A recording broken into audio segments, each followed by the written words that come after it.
Bismillahirrahmanirrahim. Kita mulai dari tentang book display. Mungkin juga beberapa dari teman-teman udah pernah sih sebenarnya bikin kayak book display gini, cuma mungkin belum tahu gitu yang adalah sebenarnya book display. Karena sebenarnya mana sih lupa sorry. Full screen, oke. Karena sebenarnya kayak istilah book display ini juga kayak baru rame tuh tahun kemarin pas yang pandemi itu, dan rame banget booming di IG, terus di Pinterest juga. Nah sebelumnya juga saya pernah melakukan aktivitas-aktivitas main pakai buku, tapi saya nggak namain itu book display gitu. Jadi kayak baru muncul istilahnya tuh sekarang. Jadi ketika saya ketika saya cari juga di Google gitu ya, apa sih book display ini? Nah itu kebanyakan sharing-sharing dari blog atau enggak dari blog orang lain gitu ya, yang kayak ngasih kasih tahu tentang aktivitas anak-anaknya tentang book display ini. Belum ada kayak aturan baku atau kayak landasan teori tertentu gitu ya, literatur yang membahas book display ini secara mendalam.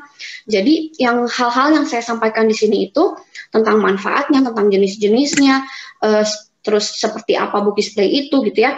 Nah itu saya ekstrak sendiri dari pengalaman dan juga dari contoh-contoh book display yang beredar banyak di internet.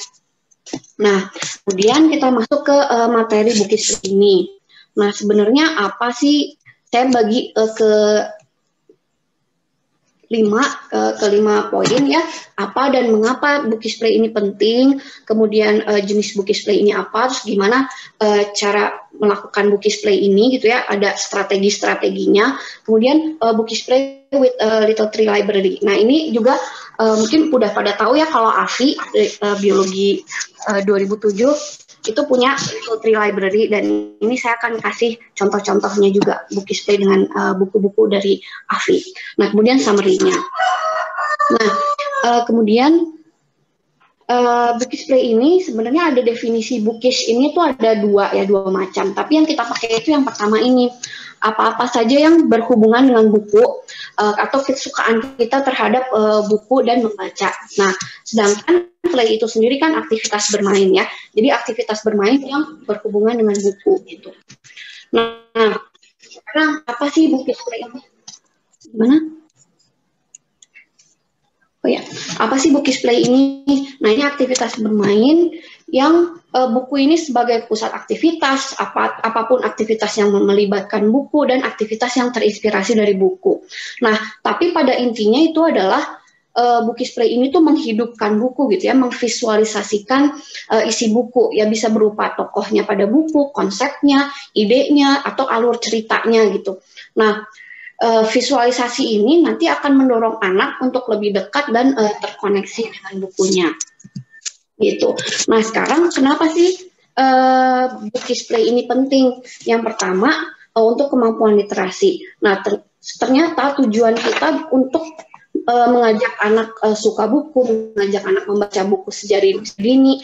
Maksudnya literasi dini itu bukan sekedar bisa membaca aja, tapi juga bisa memahami isi bacaan, kemudian bisa mengekstraksi makna atau hikmah dari atau pelajaran yang tersirat dari buku itu.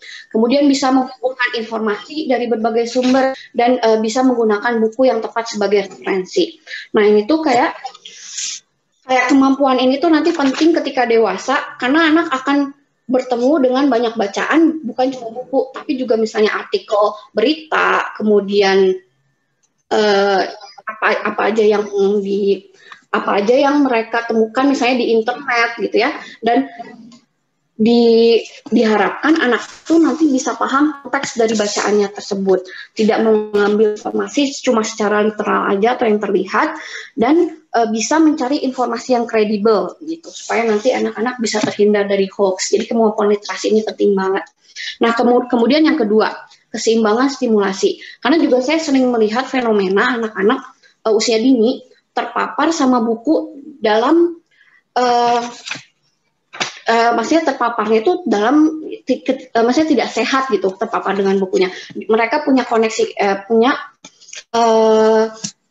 apa sih kayak sepanjang hari tuh hanya membaca atau membolak-balikan buku aja.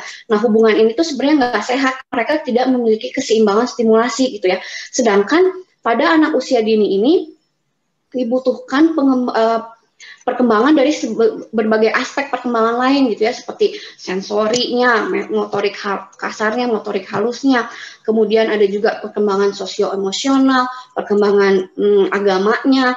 Nah, itu semua sebenarnya kalau digabungkan dengan membaca buku itu bisa seimbang gitu stimulasinya.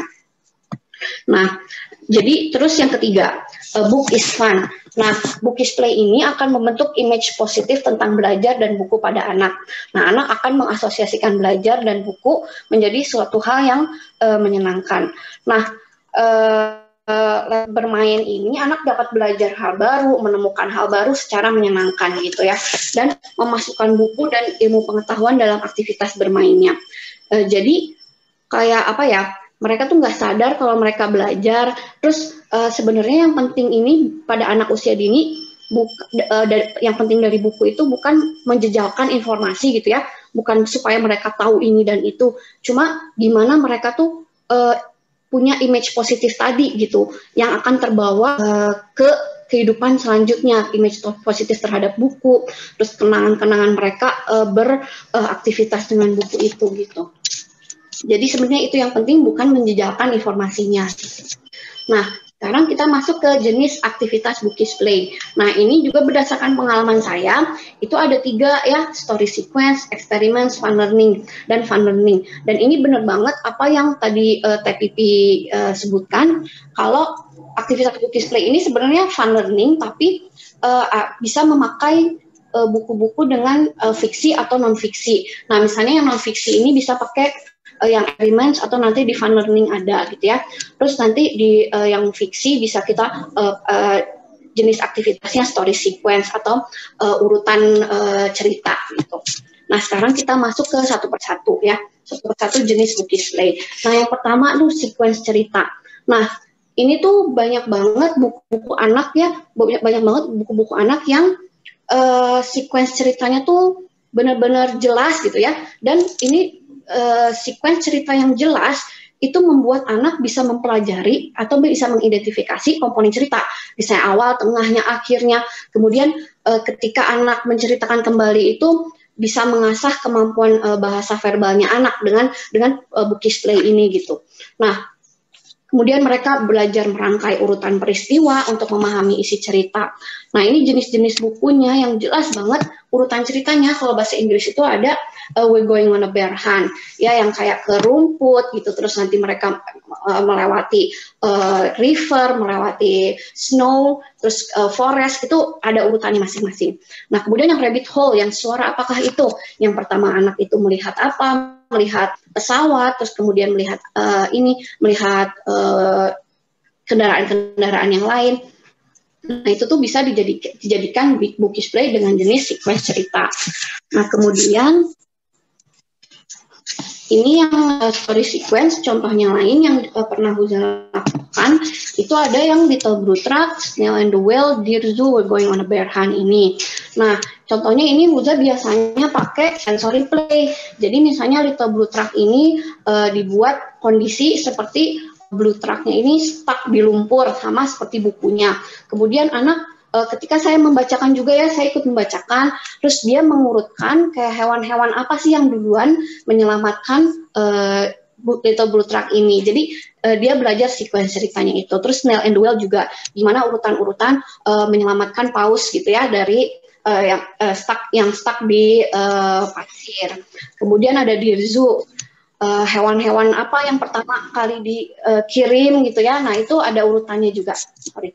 Nah, kemudian yang tadi We're Going on a Bear Hunt, rumput, river, mud, forest, snow, ya, untuk sampai ke gua yang isinya bear itu. Nah, contoh lainnya itu kita bisa mengekstraksi maksud dari buku yang ternyata bisa menyeratkan pelajaran rhyming words atau phonics dalam bahasa Inggris gitu ya.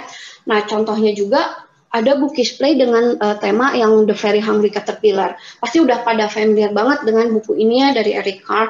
Nah, ini juga bisa waktu itu saya mainkan dengan Huza itu dengan Play-Doh gitu. Jadi Senin makan apa ya si caterpillarnya, terus itu dibuat Play-Dohnya terus dilubangi gitu. Nah itu contoh book display Very Hungry Caterpillar. Kemudian saya juga menemukan di Pinterest ada book display dengan tema phonics ya, tema phonics. Jadi anak mencocokkan rhyme words-nya, misalnya ini mouse and house, dog and book, kemudian giraffe and scarf, goat and boat gitu. Nah nanti anak belajar phonics dari situ juga. Nah kemudian kita masuk ke eksperimen. Nah sebenarnya anak itu secara natural dari bayi itu mempunyai keinginan untuk eksplorasi, keinginan yang tinggi, yang dinamakan namanya scientific thinking skill gitu ya.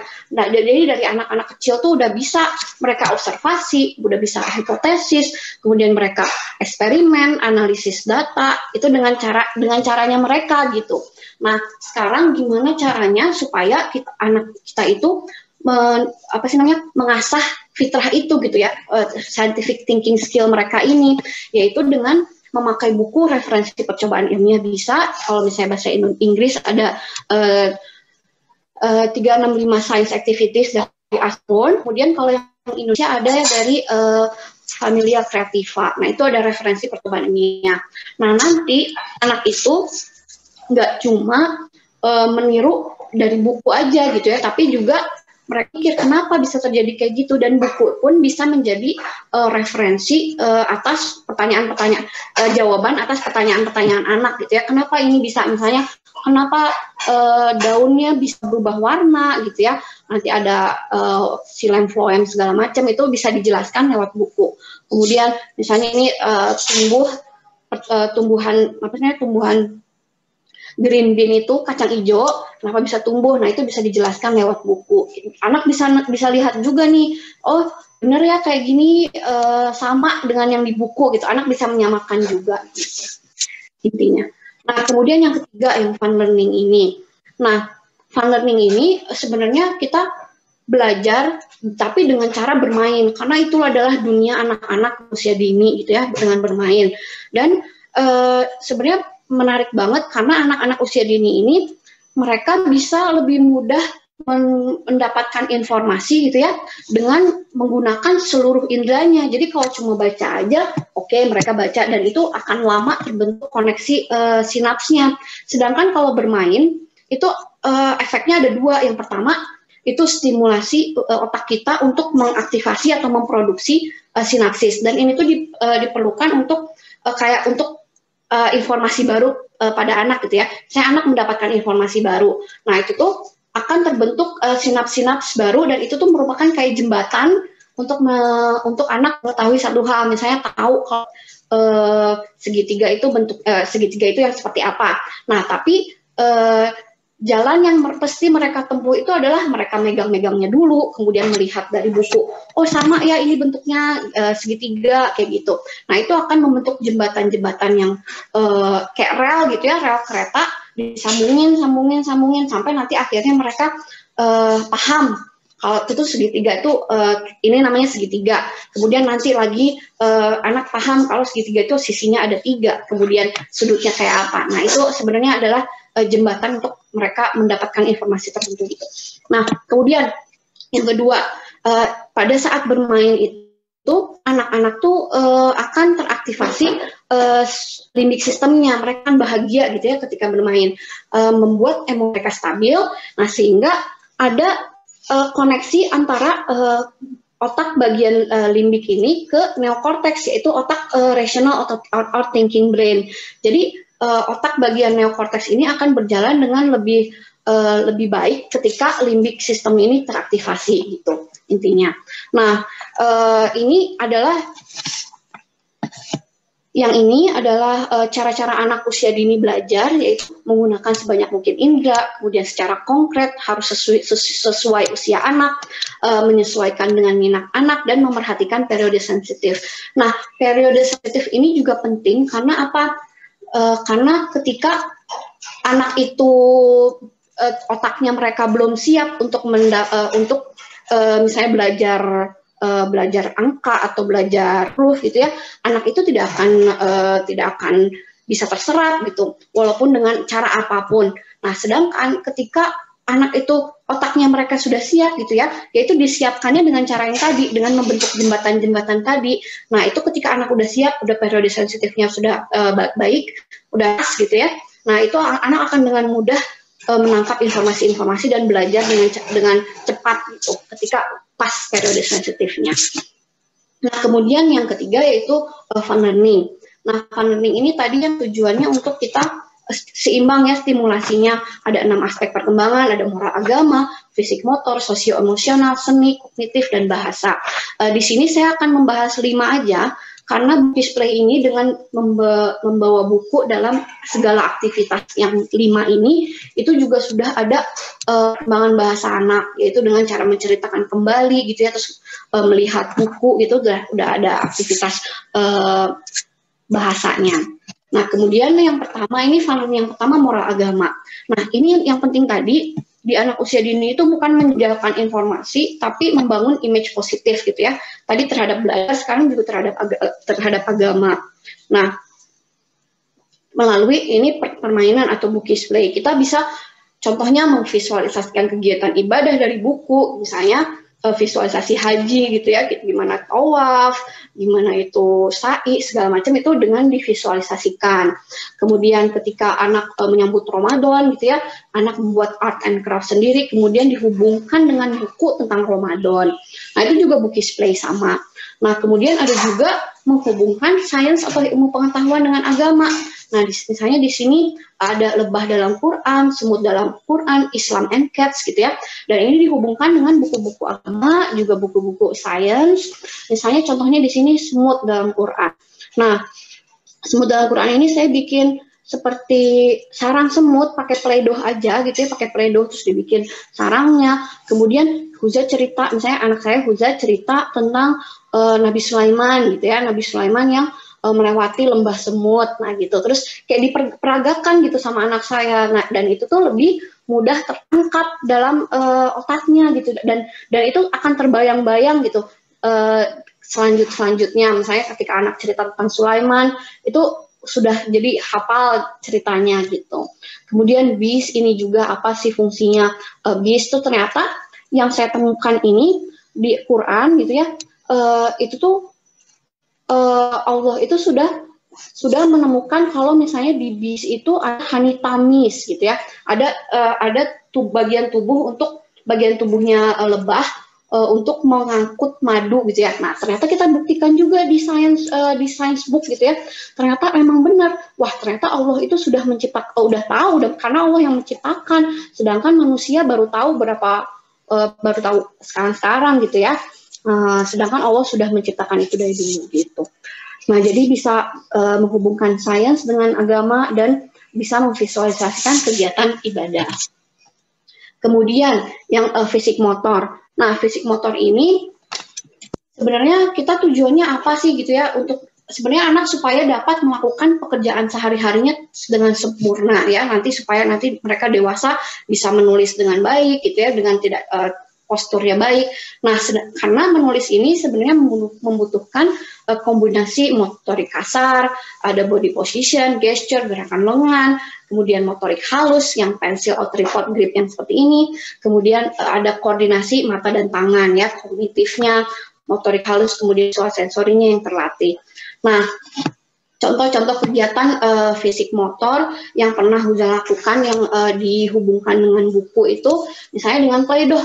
Play-Doh ini banyak sekali lah digunakan tadi kayak di Very Hungry Caterpillar, terus ini main buku Go Stop, itu anak saya bikin kayak lampu merah sama lampu hijaunya, kemudian ada construction-nya juga, ada kegiatan menggunting pada Dirzu ini, kemudian melepaskan selotip. Nah, kalau ini bisa pakai figurin, kemudian dicelotip, kemudian minta anak selamatkan dinosaurusnya, kemudian disamakan dengan dinosaurus yang ada di buku ensiklopedinya misalnya. Oh, ini namanya Stegosaurus, disamakan kayak gitu. Nah, kemudian menggunakan pipet untuk stimulasi tripod gripnya. Nah, untuk yang kognitif ini saya memakai metode experiential learning. Jadi contohnya itu adalah, pokoknya intinya tuh kognitif itu menstimulasi anak untuk memproses informasi yang baru. Nah, yang tadi ya karakteristik belajar anak itu aja dari hal konkret. Nah, sehingga saya memakai experiential learning, metode experiential learning. Yang pertama, anak itu mendapatkan concrete experience, pengalaman yang konkret. Misalnya contohnya pada solar system Play-Doh ini, saya misalnya mempunyai figurin solar system dari mulai Merkurius sampai semua planet-planetnya. Nah, ajak anak untuk melihat dan memegang, kemudian bisa melihat warnanya juga dari situ, ukurannya gitu ya. Nah, kemudian anak melakukan observasi dengan bukunya juga bisa dikombinasikan dengan buku, yaitu yang berupa conceptualization. Jadi misalnya anak mencocokkan nih matahari yang di sini dengan matahari yang di buku gitu ya. Kemudian lihat warnanya sama atau enggak kayak gitu. Nah, kemudian mereka melakukan active experimentation. Nah, di sini Huza melakukan active experimentation-nya dengan membentuk Play-Doh. Nah, karena dia sudah melihat gitu ya dari buku, juga dari figurinnya, dia sudah tahu kayak skalanya gimana, kemudian ya walaupun nggak persis sama gitu ya, dia tapi bikin kalau Merkuri itu kecil, terus misalnya Jupiter itu paling besar, kemudian kalau Saturnus ada cincinnya, terus warnanya juga dia ambil sesuai dengan warna yang dia lihat misalnya di figurinnya atau di bukunya. Nah, seperti itu ya, jadi siklusnya.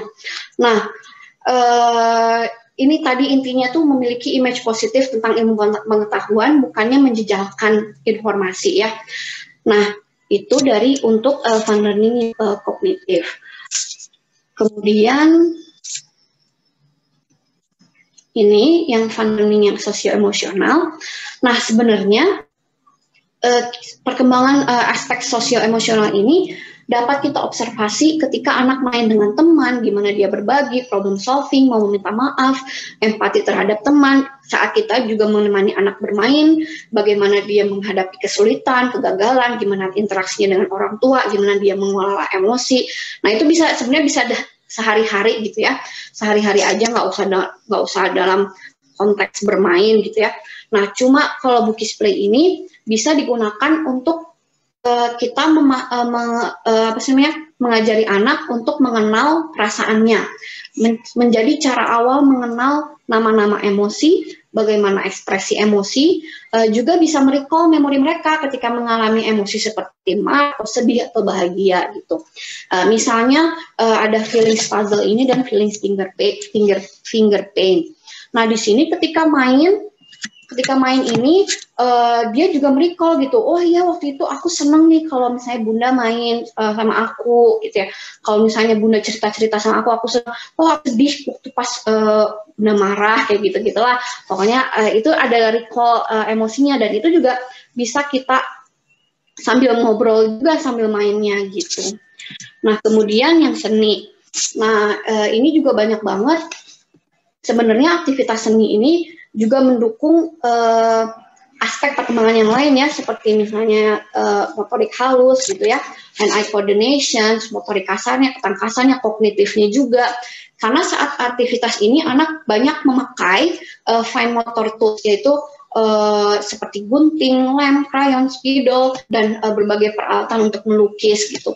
Nah, kognitif anak juga berkembang dari identifikasi bentuk, warna, juga teksturnya, visual perception skills. Ini maksudnya ketika anak mikir gitu ya, saya pengen bikin ini di otaknya dia ada kayak gini, terus gimana caranya dia untuk membuat itu gitu ya ke sesuatu yang nyata gitu ya, untuk membangun imajinasi mereka juga. Contohnya itu pada saat Huza bermain ini, Where is the Green Ship? Di sini ada bukunya, di bukunya itu cuma ada green sheet aja sebenarnya. Cuma di sini dia kombinasikan dengan imajinasi dia. Misalnya saat green sheet ini dia aku pengen bikin green sheet yang lagi snorkeling, makanya dia bikin ini ya snorkeling gitu ya. Kemudian aku mau bikin green sheet-nya lagi jadi astronot ship gitu. Terus ya udah ini dia bikin sebenarnya ada mukanya, apa sih, kaca muka astronot gitu, terus ininya warnanya hitam. Kemudian ini dancing ship, aku mau bikin dancing ship gitu. Terus jadi dia bikin tangannya tuh seperti menari gitu. Jadi tergantung semua tentang imajinasinya anak. Nah sekarang masuk kita ke strategi Bookisplay ini. Gimana sih caranya melakukan Bookisplay? Dari mulai ide, kemudian persiapannya, sampai ke eksekusinya. Nah, yang pertama untuk ide. Sebenarnya ada beberapa cara untuk memunculkan ide Bookisplay. Dengan cara yang pertama, kalau saya tuh rutin ngelakuin aktivitas fun learning ya, awalnya meniru dulu gitu ya, ngeliat IG, ngeliat Pinterest orang, saya save gitu, kemudian saya tiru aja dulu. Kemudian saya melakukan intensitas yang tinggi bermain dengan anak, melihat-lihat play ideas, kemudian kadang ide bisa muncul dengan sendirinya dan memanfaatkan buku sebagai sumber aktivitas. Saya ketika lihat buku ini, keidean, kayaknya bisa deh aktivitasnya seperti ini. Itu kalau udah sering melakukan aktivitas. Nah, kemudian kita juga bisa dengan cara, misalnya kita udah melakukan nih stimulasi apa, menurut minat anak dan periode sensitifnya, atau enggak misalnya kita punya kurikulum, atau enggak misalnya kita punya checklist perkembangan anak, misalnya milestone-nya kita pengen menstimulasi ini gitu ya, dan kita cari buku yang sesuai untuk melengkapi fun learning tersebut, bisa dari situ. Kemudian yang ketiga, kita bisa mengerucutkan hal yang menarik dari buku, atau buku yang ada atau yang saat ini jadi kesukaan anak. Misalnya anak suka tentang space, tentang space, kemudian kita lihat misalnya mau bikin astronotnya, kita berarti bikin art tentang astronot atau art tentang misalnya tentang planet gitu, dan itu bisa digabungkan dengan buku gitu. Nah kemudian apakah ini banyak pertanyaan sebenarnya sebelumnya gitu ya, ada banyak yang nanya kalau apakah Bookisplay ini harus seperti yang terlihat di IG gitu ya, dengan apa sih stage banget fotonya gitu ya. Nah, ternyata enggak, ini juga bisa dilakukan dengan sederhana. Contohnya yang biasa saya lakukan gitu ya sehari-hari, itu saya dan Huza sama-sama menggambar karakter yang ada di buku, atau misalnya meniru covernya kayak gimana, atau misalnya kemarin itu saya belajar, saya dan Huza menggambar tentang anatomi jagung dan tomat gitu ya dari buku Farm Anatomy. Nah itu juga salah satu bentuk Bookisplay. Kemudian bermain peran dengan figurin, atau bisa kalau nggak ada figurin kita bisa bikin boneka-bonekaan yang misalnya kita print sendiri gitu ya, terus kita tempel di stick es krimnya, kemudian kita bermain peran sesuai dengan yang ada di buku gitu. Nah kemudian menggunakan Play-Doh buatan sendiri untuk Bookisplay, seperti yang tadi saya sering banget misalnya bikin Play-Doh, kemudian dibikin Bookisplay gitu. Tadi kan ada contohnya misalnya Very Hungry Caterpillar, terus ada apa yang Go Stop itu, terus ada misalnya tentang semut juga pakai Play-Doh gitu ya.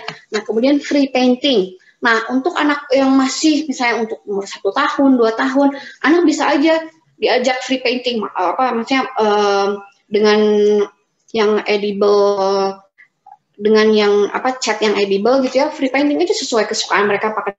Nah kemudian nanti hasilnya digunting sesuai tokoh atau karakter di buku gitu.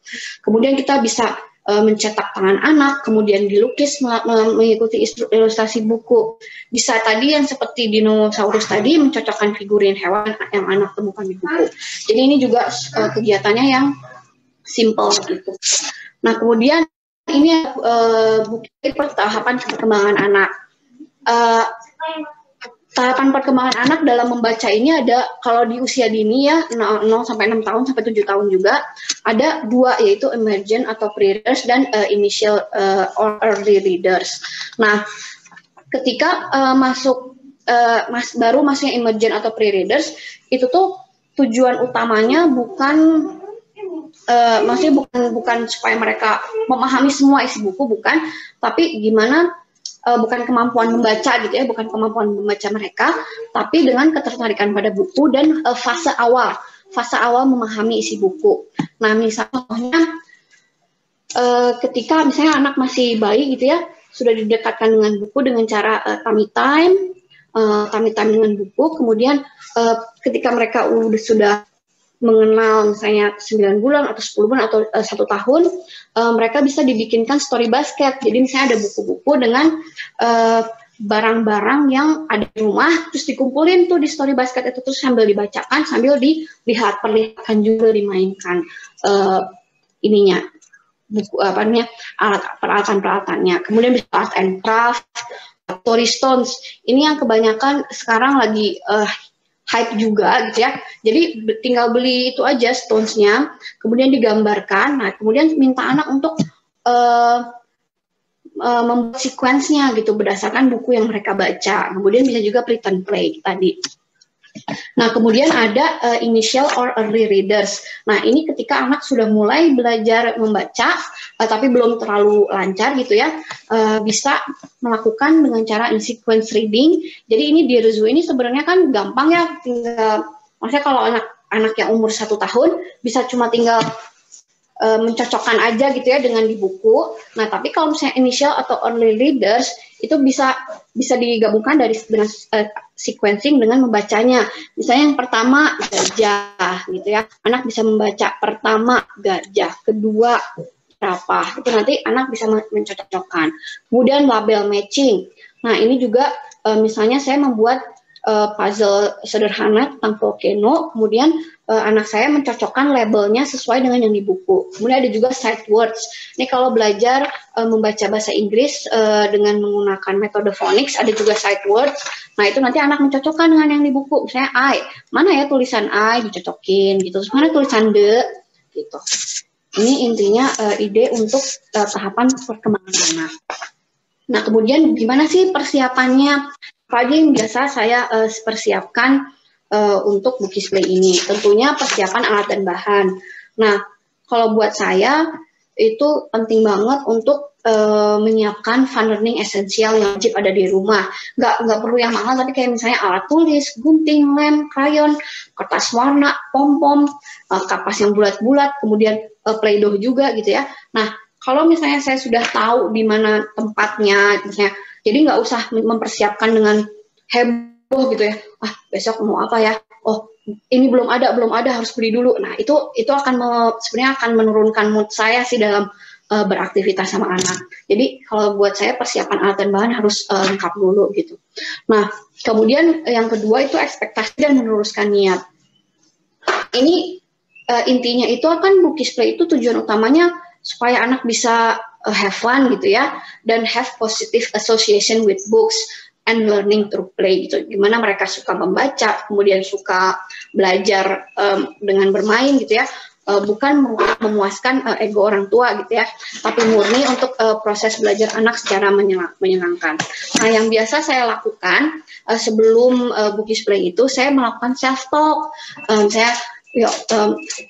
Misalnya saya melakukan self talknya gini. Ya Allah, saya ikhlas kayak melakukan ini karena Allah gitu ya. Kemudian saya akan fokus observasi proses bermain, bukan hasilnya. Kemudian saya akan follow the child, nggak apa-apa deh gitu ya. Kalau misalnya yang dilakukan anak nggak sesuai dengan apa yang saya inginkan, pokoknya set ekspektasi kayak serendah mungkin gitu ya. Dan saya bilang juga ke diri saya harus percaya kalau anak itu melakukan apa yang dia butuhkan gitu ya.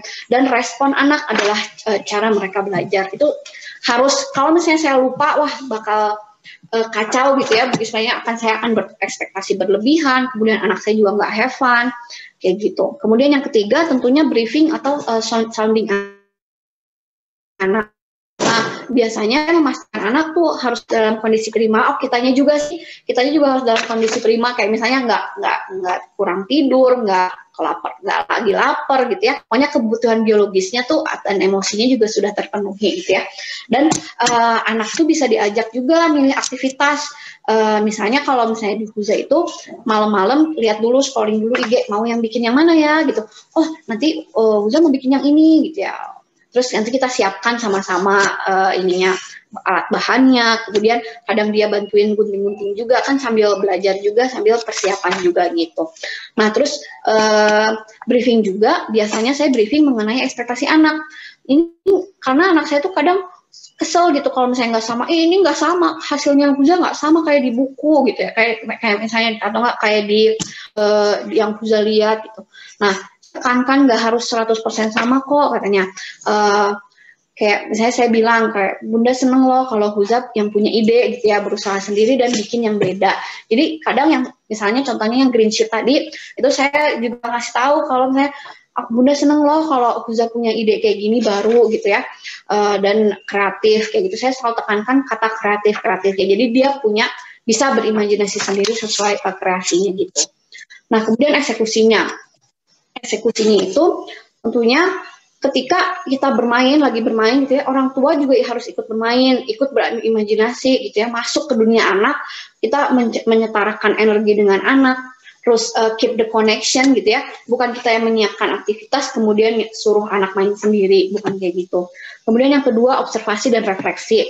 Kemudian saya biasa menulis ini di IG gitu ya, bagaimana respon atau reaksi anak, kemudian apa sih yang anak lakukan dan bicarakan saat main, dan bagaimana proses berpikirnya itu sebenarnya saya lakukan ketika anak bermain sambil ngobrol gitu. Dan setelah itu saya tulis gitu misalnya di IG refleksi dan observasi ini. Contohnya itu ketika Huza menggambar Lego Life Cycle Green Bin. Ketika bermain ini saya minta Huza gambar yuk di kertas tentang Life Cycle Green Bin. Nah kemudian dia gambar kayak gini katanya. Terus kalau misalnya saya fokus pada hasil, pengen dia gambar yang sesuai dengan yang di buku gitu ya, saya akan menyetop dia. Ngapain sih gambar ini? Pasti akan ngomong kayak gitu ya. Gambar yang aslinya dengan bener dong gambarnya, pasti kayak gitu. Nah tapi di sini saya membiarkan Huza dia gambar. Terus saya tanya, ini Huza lagi ngapain sih, gambar apa gitu ya. Kemudian dia cerita, ini gambar Lego, Bunda Lego, tapi kalau dibikin Life Cycle Green Bin tuh kayak gini. Terus ini tuh kalau misalnya ini tuh harus distabilkan dengan Lego yang ini gitu ya, harus stabil gitu. Nah itu tuh dia ngomongnya tuh dengan pokoknya dengan imajinasi dia, dan saya jadi tahu apa yang dia pikirkan gitu. Nah ini sebenarnya yang penting, itu anak bertukar pikiran dengan orang tua ketika bermain tadi gitu ya, bukan kitanya yang menjejalkan. Nah ini juga penting yang tadi saya lakuin itu tadi, yaitu narasikan semuanya. Kayak misalnya, oh Huza bikin ini ya, gambar Lego ya, terus gambar apa lagi? Nah itu kayak menarasikan semuanya gitu, dan bertanya untuk tahu proses berpikirnya, bukan mencecar pertanyaan yang orang tua tuh tahu jawabannya gitu. Nah ini akan lebih membuat anaknya juga santai gitu dalam bermain. Nah kemudian ini juga saya sering lakukan, yaitu Bookish Play dikombinasikan dengan read aloud gitu ya, terutama dengan jenis story sequence atau story basket atau dengan figurin gitu ya. Nah itu bisa sambil dibacakan buku anak. Kemudian saya biasanya tulis atau memorize hasil observasi, ini biasa saya foto atau video kemudian tulis gitu untuk ini untuk bahan menonton kegiatan selanjutnya juga. Nah terus yang penting ini yang keenam adalah connection over correction. Jadi kayak lebih baik saya menahan diri untuk mengkoreksi anak dalam hal apapun gitu ya. Jadinya saya menunggu aja dia. Kebanyakan sih main itu lama karena menunggu gitu, dia saya ngapain, kemudian dia cerita apa yang dia lakukan kayak gitu sih intinya. Nah ini mungkin di skip aja ya takut.